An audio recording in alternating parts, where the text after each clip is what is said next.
Good morning. Let's get started with a new topic which is biotic interaction. So, today we'll discuss about the biotic interaction.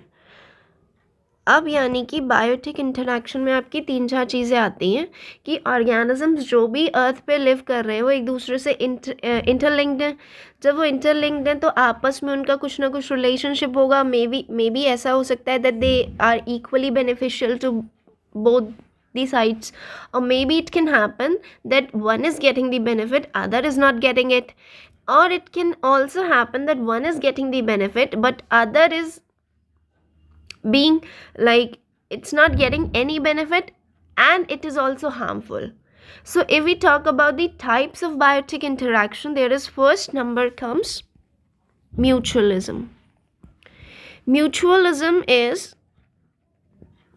suppose this is species 1 and this is species 2. अगर ये दोनों species mutualism में हैं तो both will equally get the benefit. Both species will get the benefit. Like in case of pollination, जो pollinate करता है उसको फूड मिलता है, नेक्टर मिलता है, पॉलन मिलता है, और प्लांट को क्या होता है, उसका क्रॉस फर्टिलाइजेशन हो जाता है, उसे रिप्रोडक्शन में हेल्प होता है. Second is commensalism. यहाँ क्या होता है कि एक स्पीसीज को तो बेनिफिट मिल रहा है बट नेक्स्ट को कुछ नहीं हो रहा है, अदर अनअफेक्टेड, कोई फर्क नहीं पड़ रहा सेकेंड स्पीशी को. Suppose let's take an example of a cow dung which provides food and shelter to dung beetles. जो कीड़े गोबर में रहते हैं उनको it is giving food and shelter, but that beetles have no effect on the cows. Beetles कुछ भी help नहीं कर रहे हैं cow को. Then comes competition. What will happen? Both these species are harmed by the interaction. Why? The reason behind it कि दोनों आपस में compete करेंगे अपने निश के लिए, अपने environment के लिए, और जब compete करेंगे तो दोनों को नुकसान होगा. Fourth is predation and parasitism. What will happen in predation and parasitism? एक स्पेशी को बेनिफिट होगा पर दूसरी को हार्म होगा. And next came amensalism. What will happen here? ये ऐसी चीज़ है कि एक स्पेशीज को तो हार्म हो रहा है इंटरैक्शन से बट दूसरी अनअफेक्टेड रह रही है. Sixth, neutralism. दोनों अपने अलग अलग जोन में हैं, किसी को कोई फर्क नहीं पड़ेगा, ना तो बेनिफिट होगा ना ही कोई हार्म होगा. So neither got benefited no get any harm. So ये कुछ हैं जो आपके बायोटिक इंटरैक्शंस में आते हैं. So after studying about the biotic interaction, we came across the very important topic which is biogeochemical cycle.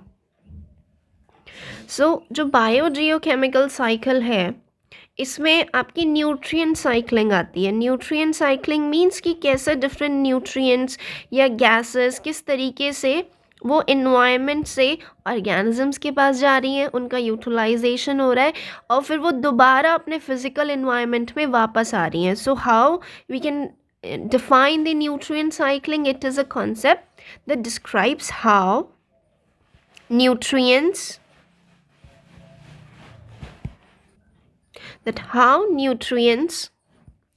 move from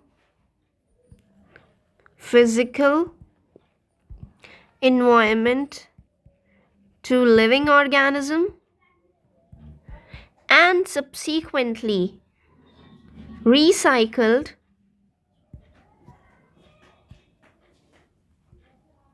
back to physical environment, कि किस तरीके से कोई भी न्यूट्रिएंट मूव करेगा अपने फिजिकल एनवायरनमेंट से लिविंग ऑर्गेनिज्म में और वापस रिसाइकल होके दोबारा अपने फिजिकल एनवायरनमेंट में आ जाएगा. सो जब न्यूट्रिएंट्स एनवायरनमेंट से प्लांट्स या एनिमल्स में मूव करते हैं, अगेन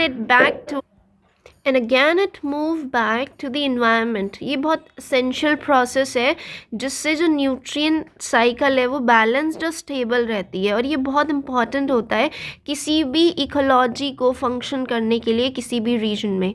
हम मेनली स्पेसिफिक न्यूट्रिएंट्स को पिक करके इसकी स्टडी करते हैं.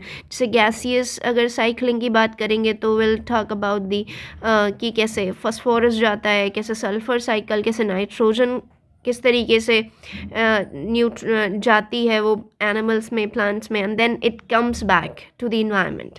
सो if we talk about the types of nutrient, so nutrient is like two types.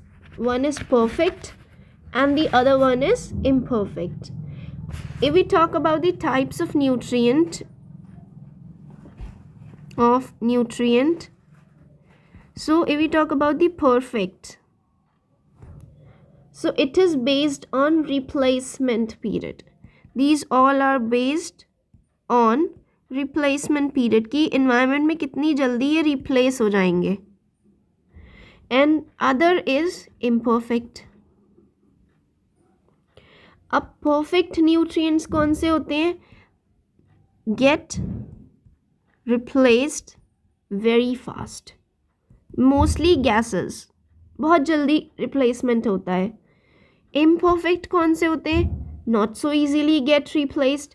इसमें आ जाती हैं आपकी sedimentary cycle.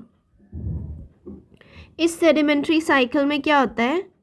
Nutrients are lost, थोड़े लॉस्ट हो जाते हैं, और plus get locked into sediments, कि रॉक्स में या सेडिमेंट्स में वो लॉक हो जाते हैं. And after being locked they are unavailable for immediate cycling, यानी दोबारा इस साइकिल को प्रोसेस करने के लिए दे आर नॉट अवेलेबल. सो इस बेसिस पे हम न्यूट्रिएंट्स को डिवाइड करते हैं, परफेक्ट एंड इम्परफेक्ट. अब इस न्यूट्रिएंट साइक्लिंग में हम दो चीज़ें पढ़ेंगे, gaseous cycle and where the reservoir कौन होगा? Where the reservoir is our atmosphere and hydrosphere, कि जहाँ से हमें ये गैसियस साइकिल मिलेगा वो क्या है? आपका reservoir, atmosphere and hydrosphere. And then we'll study about the sedimentary cycle, reservoir, earth crust होगा. So let's talk about the gaseous cycle. Gaseous cycle में सबसे पहली हम बात करेंगे हाइड्रोलॉजिकल साइकिल के बारे में, या जिसे हम बोलते हैं वाटर साइकिल को. Water cycle, as you all know what happens, कि इवेपोरेशन होता है. इवेपोरेशन होने की वजह से क्या हो रहा है कि सन की रेस पड़ रही है, उसकी वजह से पानी इवेपोरेट हो रहा है. इवेपोरेट होके कंडेंस हो रहा है. कंडेंस होने के बाद जब क्लाउड उसे और ज़्यादा बेयर नहीं कर पाते हैं, वो प्रेसिपिटेशन की फॉर्म में फिर नीचे आ जाता है. That is your hydrological cycle in one way. Next what happens कि प्लांट्स जो है ट्रांसपिरेशन करते हैं. अब ट्रांसपिरेशन क्या है? removal of water from the aerial parts of the plants in the form of water vapor. अब यही water vapor की फॉर्म में ये फिर से वापस जा रहे हैं, evaporate हो रहे हैं, condense हो रहे हैं, precipitation हो रहा है, वापस आ जा रहे हैं. So this is all a complete cycle and it's very easy. इसमें कुछ ऐसे समझाने वाला नहीं है. You have studied this in your childhood classes as well. Next is our carbon cycle. It is important. So if we talk about the carbon cycle, what happens? How carbon move. If we talk about the carbon, so what happens? कि carbon atmosphere में present होता है किसकी form में? Carbon dioxide की form में. Carbon cycle में continuous exchange होता है कार्बन का एटमॉस्फेयर और ऑर्गेनिजम्स के बीच में. तो जो कार्बन एटमॉस्फेयर में है, जो कार्बन एटमॉस्फेयर में है वो क्या होता है, वो मूव करता है पहले ग्रीन प्लांट्स में। किस प्रोसेस के थ्रू? फोटोसिंथेसिस, क्योंकि वो अपना फूड प्रोड्यूस करेंगे। फिर ये कहाँ जाता है? एनिमल्स के पास। अब रेस्पिरेशन के प्रोसेस से जब एनिमल रेस्पायर करता है तो वो दोबारा CO2 एक्सहेल कर देता है एटमॉस्फेयर में। नेक्स्ट क्या होता है? मान लो यही एनिमल डेड हो गया। अब ये जब डेड हुआ तो ये डिकम्पोज होगा। जब ये डिकम्पोज होगा तब क्या होगा? तब भी CO2 एटमॉस्फेयर में वापस चला जाएगा। बहुत शॉर्ट टर्म साइकिल है। कुछ कार्बन जो है लॉन्ग टर्म साइकिल में भी एंटर कर जाते हैं, तो ये एक्यूमुलेट हो जाते हैं कहीं कहीं पे। ये जो डेड ऑर्गेनिक मैटर है ये यहाँ पे जाके एक्यूमुलेट हो जाते हैं। जब ये एक्यूमुलेट हो जाते हैं किस में? अनडिकम्पोज्ड ऑर्गेनिक मैटर में, जो डिकम्पोज नहीं हो रहा है। जब ये यहाँ पे ट्रैप हो गए तो एक पीठी लेयर बनती है जिसे हम दलदली इलाका या मार्शी सॉइल भी बोलते हैं। तो ये यहाँ पे ट्रैप हो गए, या कह लो इनसॉल्यूबल कार्बोनेट्स की फॉर्म में और बॉटम सेडिमेंट्स में, एक्वाटिक सिस्टम में, और बहुत लंबे समय बाद ये रिलीज़ होते हैं। इसी तरीके से अगर हम बात करें डीप ओशंस की, कि डीप ओशंस में क्या होता है, ये जो कार्बन है जो ये इस तरीके से आपका अक्यूमुलेट हो गया, ये वहाँ पे it remain buried for million of years. ये मिलियंस ऑफ ईयर्स के लिए यहाँ पे बेरी हो जाता है जब तक कोई जियोलॉजिकल मूवमेंट ना हो।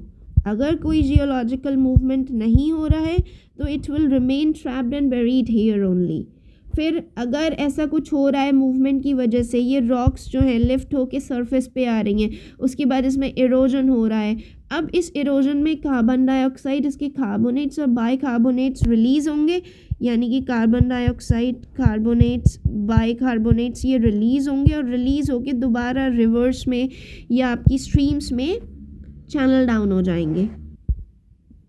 अगर इसका एक शॉर्ट फॉर्म में फ्लो चार्ट बनाए तो कार्बन साइकिल ये मूव करते हैं फ्रॉम ग्रीन प्लांट्स से ये मूव करते हैं किसकी फॉर्म में? फोटोसिंथेसिस की वजह से। फोटोसिंथेसिस की वजह से ये ग्रीन प्लांट्स में जाते हैं, फिर ये एनिमल्स में जाते हैं, एनिमल्स में कंज्यूम करते हैं, या तो रेस्पिरेशन के थ्रू ये एनवायरनमेंट में रिलीज़ हो जाते हैं, या डिकम्पोजिशन के टाइम पे ये एनवायरनमेंट में रिलीज़ हो जाते हैं।